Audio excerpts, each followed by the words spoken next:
මේ වීඩියෝ එකෙන් අපි කතා කරන්නේ කොහොමද කපුරු පැලයක කපුරු අපි මල් ආවට පස්සේ මේ කපුරු අත්තක් පාවිච්චි කරලා කොහොමද අපි ආයෙමත් කපුරු පැලයක් හිටවගන්නේ මේ පැලේ අපි ආයෙමත් කොහොමද මේ බෝ කරගන්නේ කියන එක ගැන. ඉතින් මේ විදිහට අපි මෝරපු කපුරු ගහකින් අත්තක් කපාගෙන තියෙන මෝරපු ගහක් කියන්නේ අපි මල් ඇවිල්ලා මල් පර වුණාට පස්සේ ඒ අත්ත අපි කතුරක් නැත්නම් අපි මල් කපන කතුරක් සාමාන්‍ය කතුරක් පාවිච්චි කරලා අතු කපා ගත්තට පස්සේ අපි ඒ ස්ප්‍රේ කරේ දිලීරනාශකයක් කැප්ටාන් කියන දිලීරනාශකය ඊළඟට මේ අතු ටික අපි කපා ගත්තට පස්සේ සාමාන්‍ය පරිසරයේ තියන්නේ වතුරට එකතු කරනවා ඊළඟට මෙන්න මේ රූටින් හෝමෝන් එක අපි මුල් අද්දව ගන්න පාවිච්චි කරන හෝමෝන් එක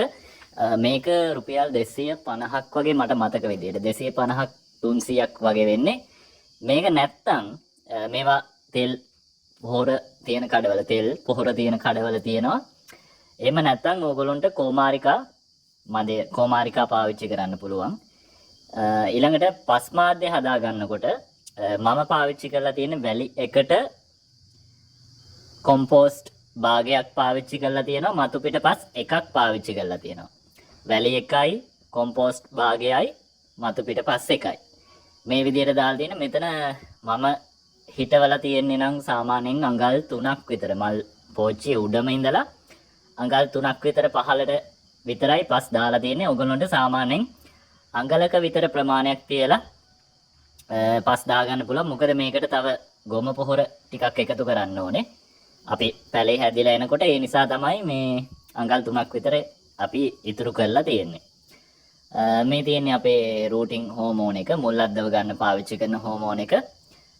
ඔයගොල්ලන්ට පේනවා ඇති මේ අත්ත කෙලින්ම අතට නෙමෙයි කපලා තියෙන්නේ පොඩි හැඩයකට කපලා තියෙන්නේ එතකොට අපිට මේ මුල් ඉක්මනින් අද්දව ගන්න ලේසි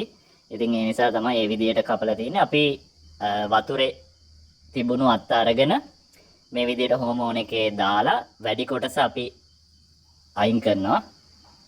අයින් කරලා මේ විදිහට ඇඟිල්ලෙන් බොහොම සියුම්ව තද කරන්න ඕනේ. දැන් මේකට වතුර එකතු කරලා තියෙන්නේ අපේ මිශ්‍රණයට. අපි පෝච්චියේ තියෙන පස් වලට.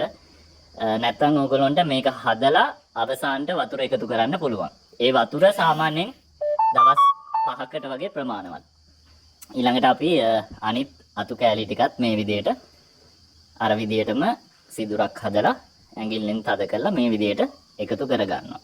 දැන් මේකේ මේ මල් තියෙන්න අවශ්‍ය නැහැ. මල් ටික අපි අයින් කරන්න පුළුවන්. ඊළඟට අපි පරණ මෙගා බෝතලයක් අරගෙන බීම බෝතල් තියෙන්නේ. බෝතලයක් අරගෙන දෙකට කපලා